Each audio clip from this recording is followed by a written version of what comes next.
Okay, so as I mentioned, today's topic is another session of our data in industry arc, and we're focusing on agriculture today. So the ins and outs of data in agriculture, what the future looks like, and then kind of what everyone feels about the topic.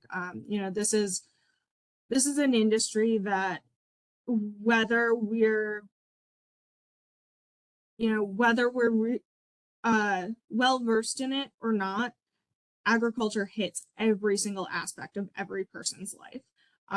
So it's extremely important. It's also um, often overlooked, and the data impacts are pretty tremendous. So similar to the other presentations we've done in this arc, we're going to go through intro, history, who's who, adoption, what's next, and then we'll have time at the end for a discussion.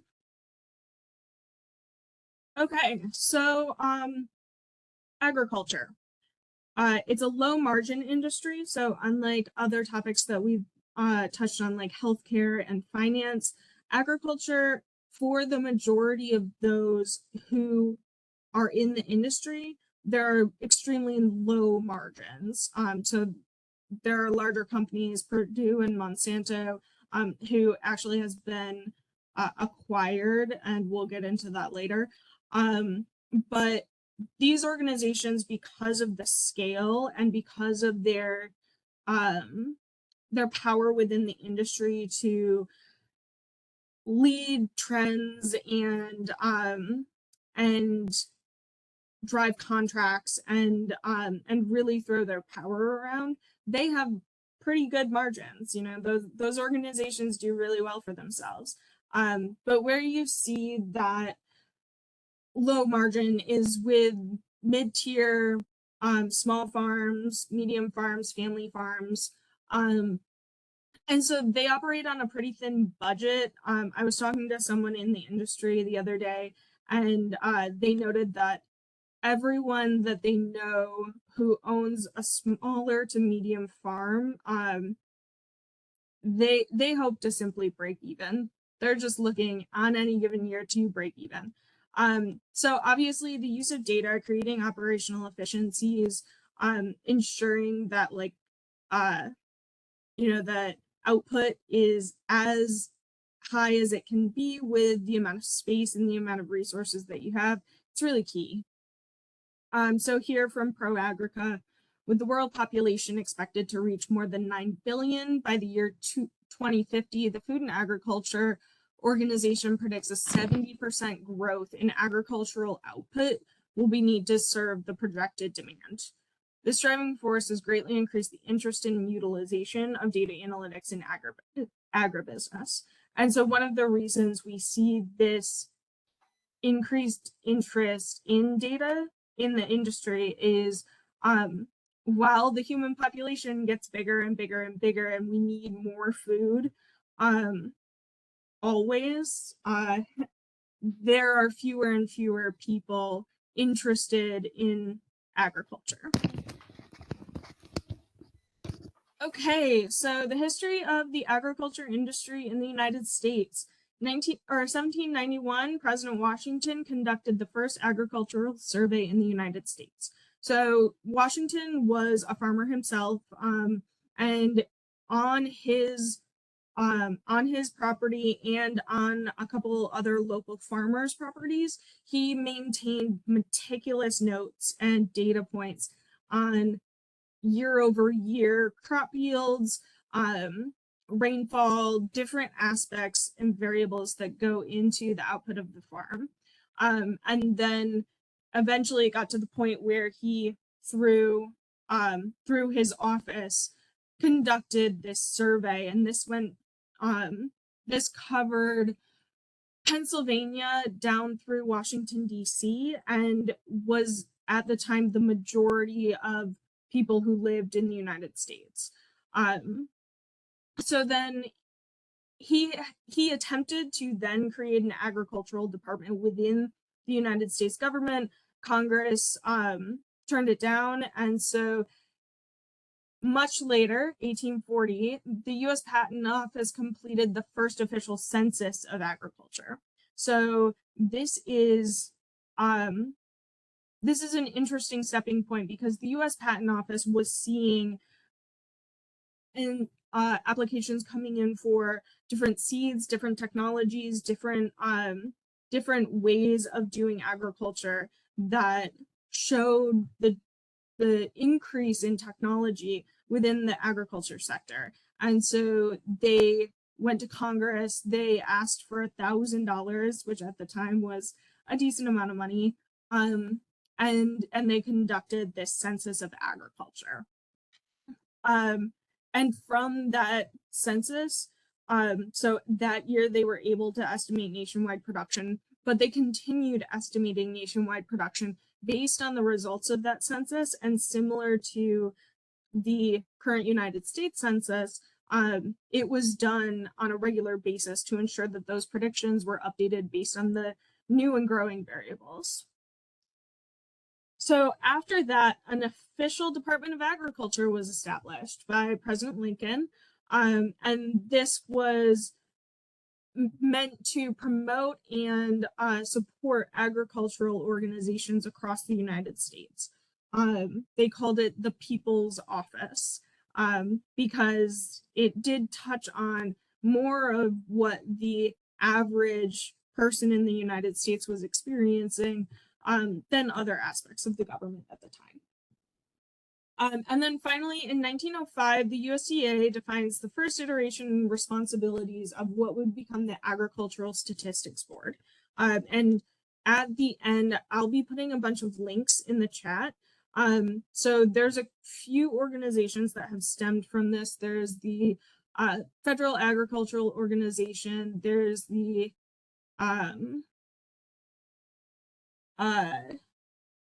AgriStat, which is like the USDA, or not USDA, the Department of Agriculture's statistical platform. And there's a couple others that are either government run or nonprofits that are supported by the government of statistical data, open data sets around agriculture. Okay, so here I touched on a few different types of agricultural organizations, as well as focusing on kind of the larger organizations in the industry. So Cargill, they're a global producer and distributor of crops and livestock. So they have either contracts with smaller farms or maintain large factory farms.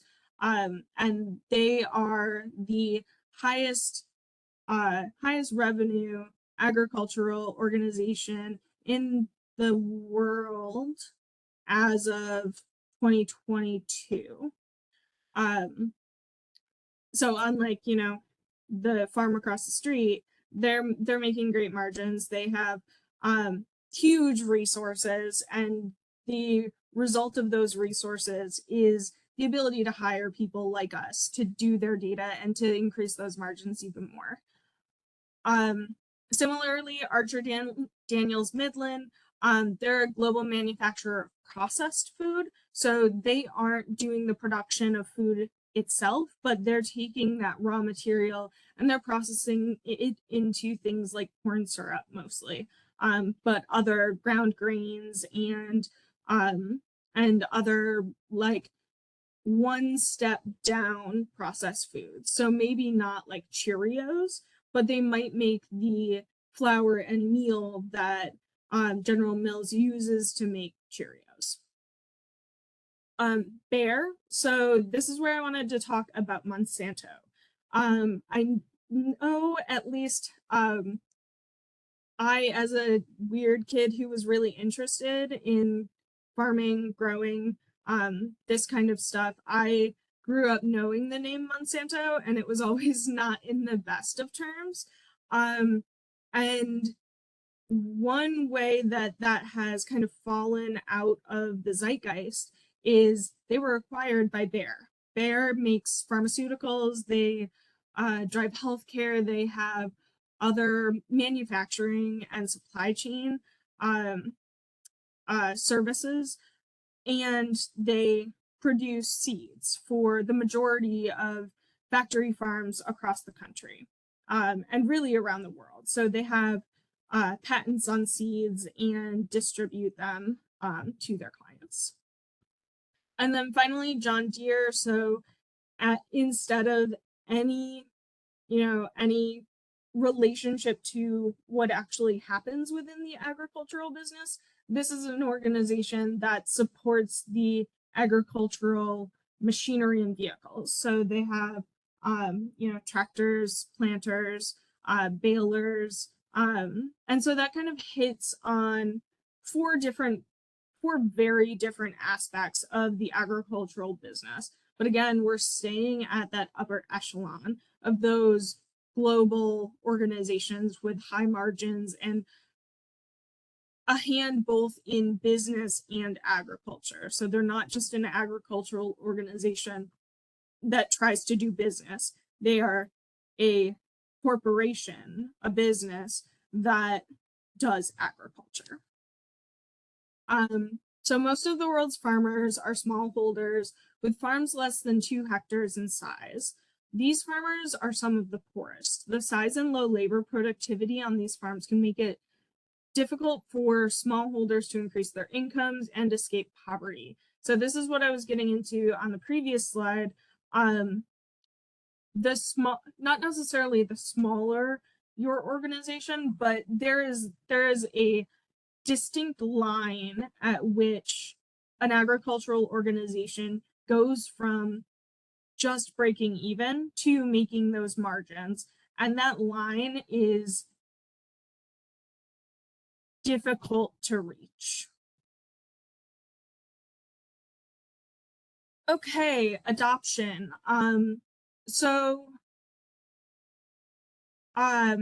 Adoption of data within the agricultural industry is heavily dependent on the size, capabilities of the organization. Larger producers often exist as corporations with feet planted firmly in the business, as well as the production. Small to medium-sized producers often don't have the time or resources to implement data solutions on their own and don't have the capital to bring someone on with those skills. So as we talk about adoption is very much dependent on the size, time, and resources an organization has. And then as smaller organizations continue to not have those resources to adopt cutting edge technologies that could allow them to increase their productivity, they fall further and further behind those larger organizations that do have the time and resources to hire data expertise, to hire consultants, to ensure that their that their operations have the automated watering systems that run on a schedule that is coded by someone, that they have the automated milking machines that again collect data about even the nutrients of the milk that is coming in. They have all of these resources to build that out, whereas the smaller farmers obviously do not. So where the baseline of most farms, particularly smaller, start is just counting what's there. And this is a long-held tradition in the agricultural industry. Keeping, Farmer's Almanac is just one example of something that goes pretty far back, that is maintaining information from year to year to understand how to increase crop yields. So really just counting, this is how much production I got from the wheat field. This is how much production I got from the soy field. This is how much production I got from corn. And then the next step after that is, now that you have that data, analyze your data. So then farms often take the data that they have, and they attempt to use that data to create efficiencies, define their crop rotations. And this is all still very much at the lower end of the analysis spectrum. So things like there was a heavy rainfall and then a freeze in early May. So I can't start planting my crops this year until after May because I don't want them to have to deal with that frost. Or if you're, say you're an orchard owner, you know that that frost is coming, and so from your analysis from last year, you can say, okay, I need heaters in the fields ready for this first week of May. And so that you're prepared and that you can ensure that those trees stay warm overnight and don't lose their blossoms. So then the next step is benchmarking against competitors. Particularly in an industry like agriculture, this becomes more and more difficult because people are less likely to share their data, particularly if they have few data resources. So if there is a small amount of data literacy in an organization, the tendency to share that information is pretty low. And so within, agriculture and farming, doing that benchmarking is a little bit more complicated than other organizations. Often there's a need to wait for that agricultural census to be done, for the Department of Agriculture numbers to come out, and then with that open public data, you can do benchmarking against your competitors. So then next you get into prediction. So I mentioned crop rotation before, but that was a very rote crop rotation where you know that your soybeans took up this much nitrogen last year, so this year you need to plant a feeder crop that you can sow into the soil at the end of the year to get those nutrients back in. Here is where predictions start to come into play, where using the soil analysis and rainfall and elevation and cloud cover or tree shade cover of any given spot in the available land, what is best going where. And that's done with predictive algorithms and models. And there are other things within farming that use prediction, but this is just the next step in that adoption of data. Next we get into automated processes. I mentioned earlier the automatic watering, automatic milking. There are others like using UAVs to water outdoor crops instead of watering with individuals on machinery going around each of the fields. There's a lot of ways within a farm that you can create automation. Yeah, think of like a winery and the idea of a winery with 100 acres of grapes stomping all those grapes. Now instead they use highly technical machinery to break down the grape, deskin it, do all of the processing to the grape itself. There's very little manual intervention.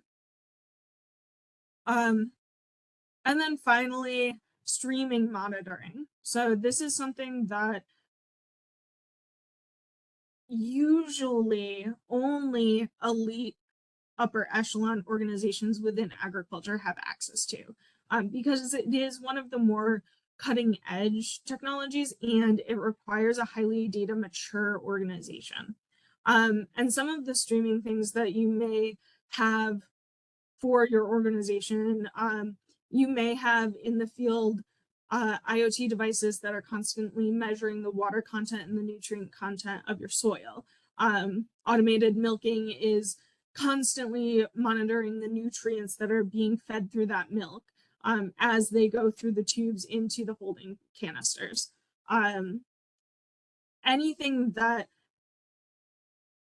the minute is changing or updating or could be more efficient or particularly needs to be monitored because of regulation, that all of these things are now starting to be measured through streaming. I mentioned milk production specifically because often, so with milk and with pasteurization, you're required to reach a certain level of um, uh, a certain amount of nutrients, and there are different requirements, and you can't have tainted milk. And if those measurements are done once the milk gets to the holding cell and you have a bad batch, you have to get rid of that entire holding cell of milk. Whereas um, if the streaming service is detecting those nutrients as they go from the udder through the tube to that cell, there can be intervention done if there's a measurement that is not of quality, and there can be an automated process to immediately cut off that milk tube and to stop milking that cow. So there are a lot of different aspects of why to stream, but it's starting to become more and more prevalent. Okay, a couple of things that I think are going to be really integral in the agricultural business growing over the next decade as we continue to grow in population. Education. We have 180 to 100 specifically designated agricultural universities across the United States. They were developed from the Ag Bill, and one of them is Cornell University's agriculture school. So their School of Agriculture is technically a SUNY school, but it's a sister school with Cornell and sits on Cornell's campus. However, these schools are very sparsely populated. They're some of the smaller programs across the country.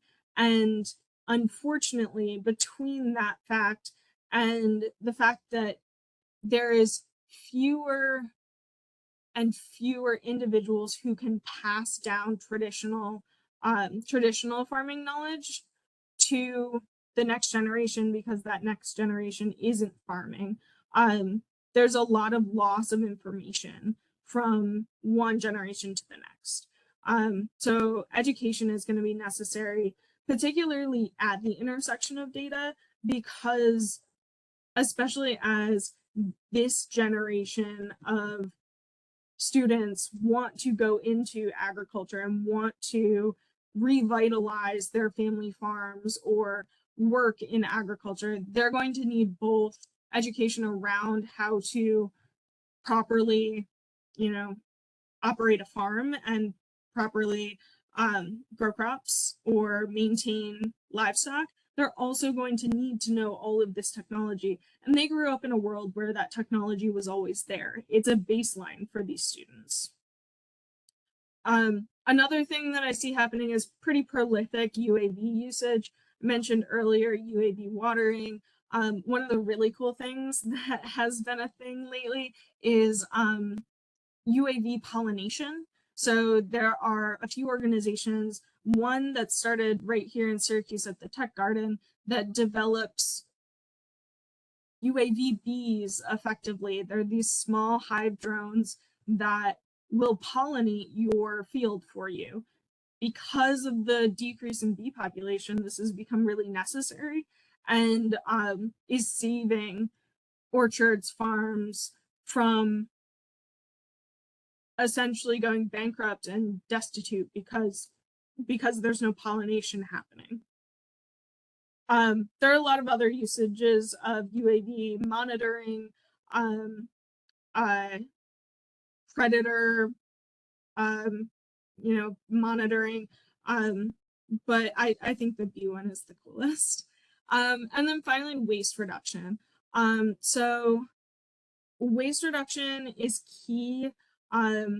There's a lot of waste in the industry because of things like regulations with milk or the inability to effectively harvest. So you may be one day off of harvesting and you may have, a quarter acre of your field have less than optimal crops because you missed that harvest day.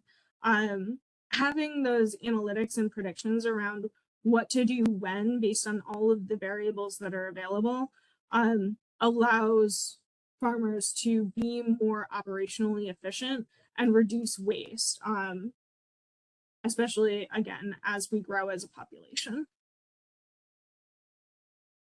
Okay, so that's this week's presentation. I'm going to stop sharing now, and I want to hear from you guys.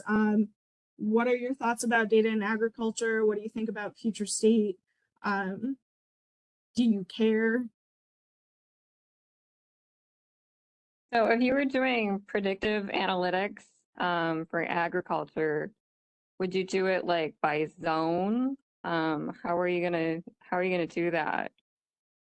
Because it can vary so much. Just like I've lived all over the state of New York, and just from like 1 hour away, the weather can be dramatically different. The water levels can be dramatically different. So even zones seem like maybe that's not the way to go. Yeah, no, this would definitely have to be particular to a certain farm. So this is data being collected by the farm itself. You know, whether they have you know, rain meters, whether they have individual you know, temperature meters and hydrometers across the different fields across their farms. This would all be data that comes in from those collected data sets from the farm itself.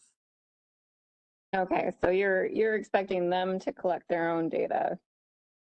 Right, which is why that was so far along in the adoption cycle, because it does require them to have that baseline data maturity of knowing what is happening in different areas on their farm very specifically through data collection. I wouldn't imagine that a like a small or mid-sized farm whose only goal is to break even, and like I've been on some farms and talked to farmers, they work their asses off. It's ridiculous. I wouldn't imagine that if you walk onto a farm, even if you were saying like, I will do your data stuff for free, like what sort of data do they have? I can't imagine they have spreadsheets that just have all the null values taken care of, and you know, they have other things to do. So isn't that a barrier to begin with? I'd imagine just any baseline of data at all. Absolutely. Counting is the first step. Often farmers do take pretty you know, pretty specific and meticulous records, but they're not going to be in clean data sets. So they may have really great numbers, but they may be in like weird tabular Excel files with you know, with different breakups that don't allow you to use this column and this column, because those columns, once you get down to row 100, become something else. So it's a lot of, especially at the outset, I would imagine it would be a lot of data cleaning, but ultimately data cleaning is 90% of the data industry, the work that you do. It's getting better just because we do have all of the obfuscation layers through data warehouses and zones. So that for the analysts themselves, that's getting taken care of earlier and earlier in the process. But data cleaning is still such a big part. Well, that's every industry, but yeah. Exactly, yeah. Is there any type of effort to help small and mid-sized farms, anything like that? I'm sorry, Hillary, can you get closer to your microphone? Is there any type of effort to help the small or mid-sized farms, anything like this? Because it just seems a pretty big loss to have them keep falling away. Cornell is definitely helping some of the small farms. I know one in Hector that is doing a lot of data analysis themselves and doing it really well because they've been doing these programs with Cornell for the last few years. Yeah, definitely. That's awesome.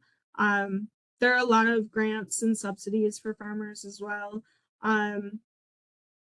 There has been, over the last couple of years, maybe the last decade, a larger push for for data literacy in farms, as the Department of Agriculture begins collecting more statistics and realizing how integral it is for these small farmers.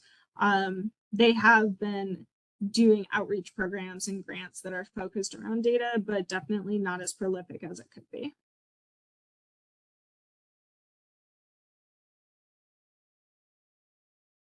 Could you put a link to the UAV pollinators in the chat? Just because. I can. I will need Okay. to find them. 1 second. So I'm gonna put some open data spots in the chat right now. So this is that's the Federal Agricultural Organization. This is the National Agricultural Statistical Survey. This is the OECD, so this is more like global stats on agriculture.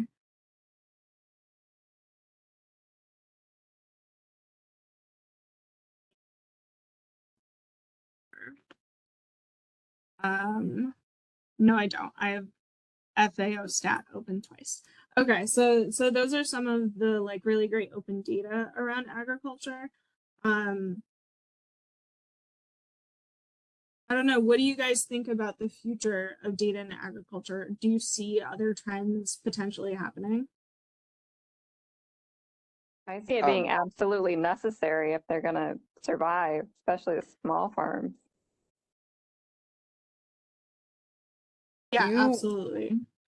In your research for this, do you have a handle on where the main costs in a farm are coming from? Is it supplies or labor, or I mean, most of the time it's labor in a business, but is that true for farms too? So I think the problem with labor in the agricultural industry is finding labor. So finding people who are willing to work a farm to the level that's needed. I just like colloquially know someone who wanted to go on a family vacation. They own a hobby farm, and they needed someone to take care of their farm for a week while they went on a family vacation for the first time in 15 years. And this was an experienced farmer who had retired and didn't work his farm anymore, but was able to do all the skills and all the tasks that were required and didn't. And they lost some livestock and they lost some, they didn't get as good of a harvest because some of their fields didn't get watered the way that they should have. So even with those experienced resources, farming's hard. So I think the lack of resources is more of a problem than the cost of labor. I think where cost really impacts agriculture is the upstart. So like buying land, buying machinery. We talked about John Deere. Those machines are not cheap. You might pay $40, $50, $100,000 for a baler. So just getting that initial capital to start production and then attempt to increase your margins while those machineries depreciate. I think is really where a large amount of that cost goes.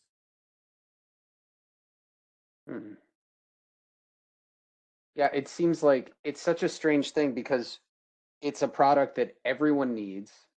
Like food sort of sells itself in the fact that people always have to eat, right? But it's also notoriously a really difficult business.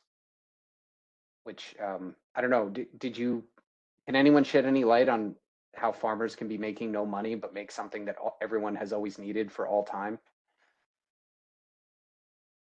Well, I think like some of the organizations that Amanda mentioned, I know like subsidies are a big deal for kind of trying to keep people afloat, knowing that I feel like agriculture for as long as, it's been something that the government's been paying attention to, they understand that like, hey, without if it's just completely like nobody making any money off of it, then that's not good. But I know that's just like a factor, and I don't know like the specifics on it, but I happen to work in automation, and automation is key, but it's extremely expensive, and these small farmers just can't afford it.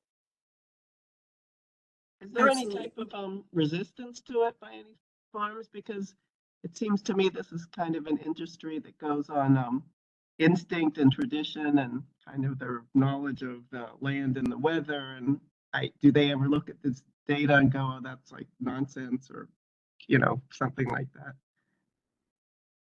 So I don't know about that firsthand. I haven't done research in it, but I could see that being the case.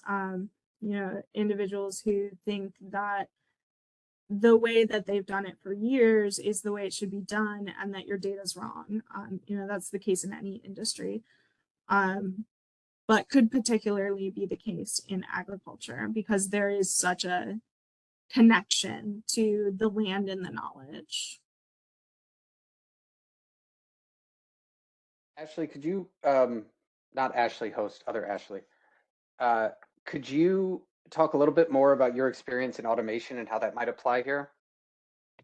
So automation, so typically the companies that are buying an automation line from my company, they're not even purchasing it.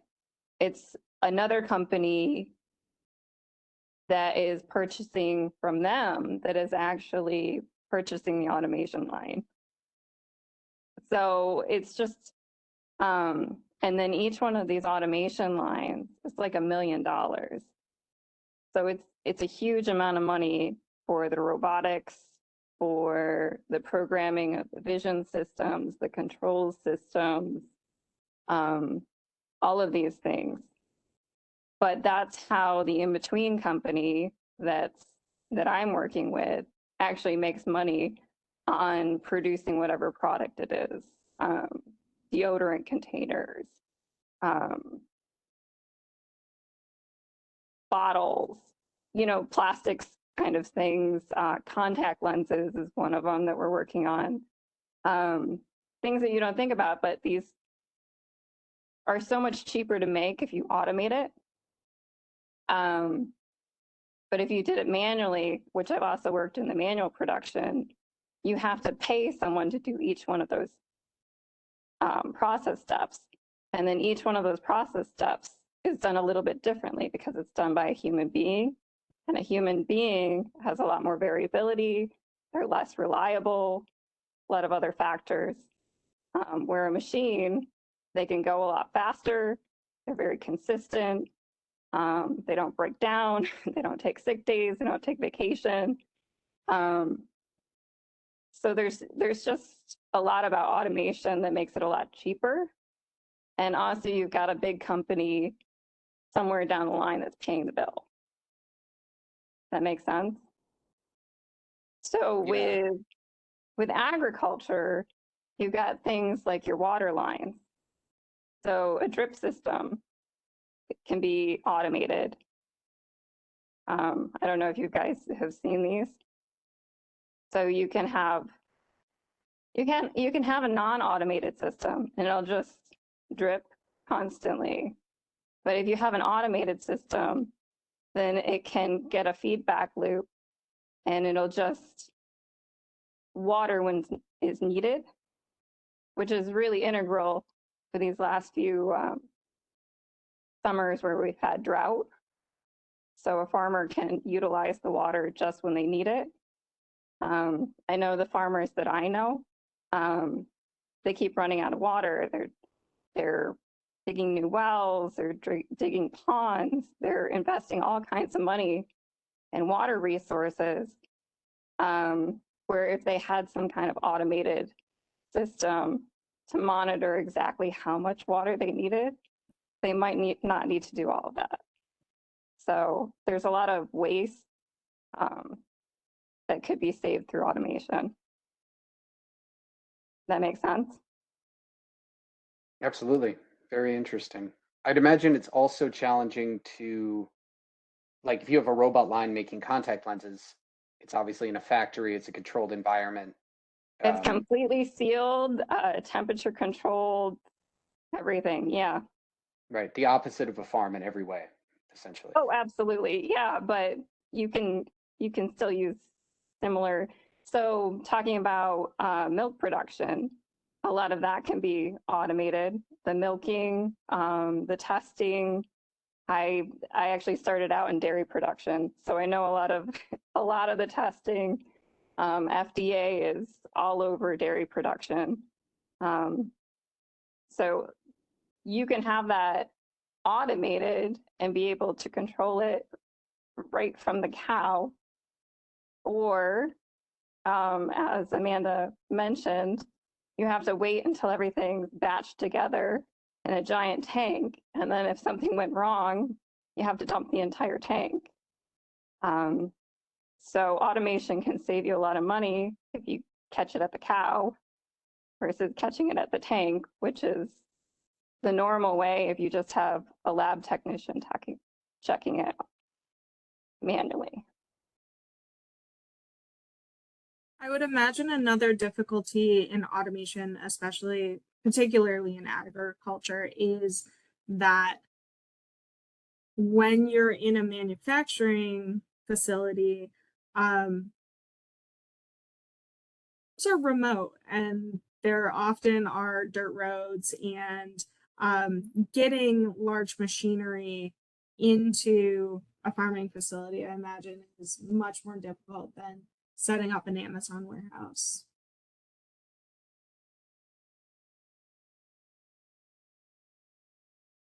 What about, I mean, if we're thinking about sort of the automated factory approach, what about like giant hydroponic grow situations, like acres of greenhouses, that kind of thing? Because you could have an assembly line that would do something like that, I would imagine.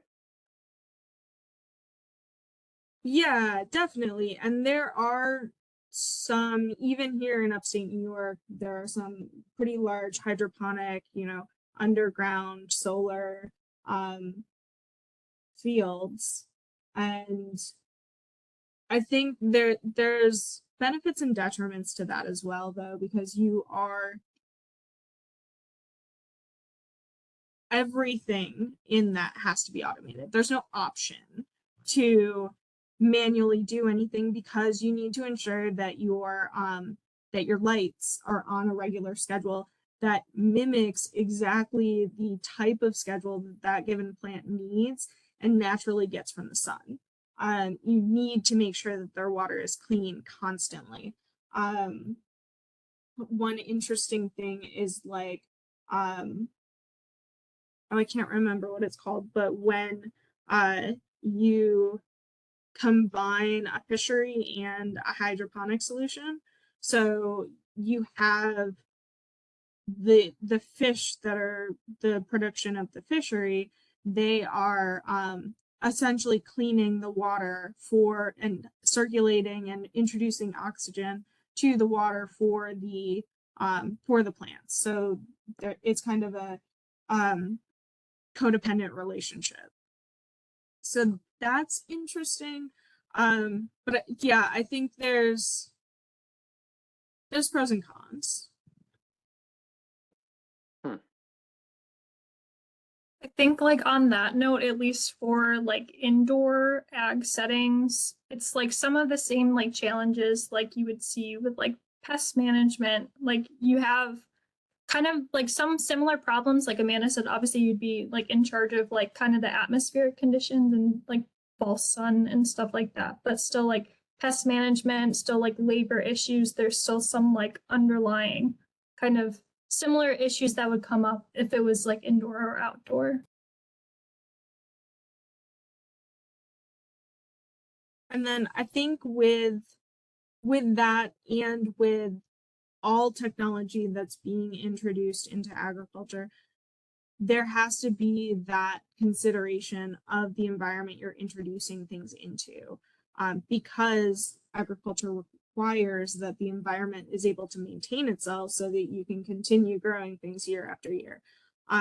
So having an underground facility, you're bringing in nutrients, you're bringing in any needed soil, you're bringing in all of these different necessary products. But then also as you introduce automation to a traditional farm, there may be a desire to to do more and turn into more of a factory farm style farm, because things are automated, and you can grow more in smaller spaces. You can fit more livestock in a smaller space because it's been efficiently laid out. And then you get into quality control issues. And so that as you grow, you have to keep all of these different variables in mind, to make sure that it's not only a good fit to increase productivity, but a good fit to increase sustainable productivity. Right. So we were talking about labor, and harvesting is one of the labor costs, and they've done a lot of advancement with the automation and the robots for harvesting, so that they can gently harvest the fruits and things off from the trees and the vines, and without damaging the plants. But I couldn't afford one of these robots, let alone like a whole line of them. It's only the big companies that can afford these things. I saw a video of one an olive tree harvester. And so like traditionally people harvesting olives off of trees, they'll put like a net below and you shake the tree with a couple different like rake style tools and the olives fall off. And this one, it was very similar. It had the same net, and the machine had like an umbrella style like or even just like a claw game style attachment, and just shook the tree around a bunch, and it was very cool. That machine probably cost $150,000, and that's one of them. And if you want to increase your production by that, you can't just have one, because you can't get all of your harvesting done with just one of those with one person in the machine.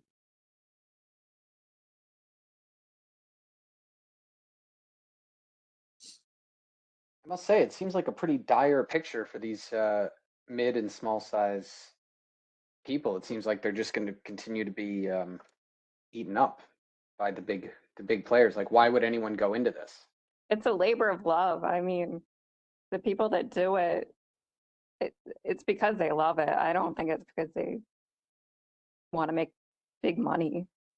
Yeah, absolutely. And I think there is a trend towards, especially in this country, we have a problem with wanting cheap food and not caring what the quality of that food is.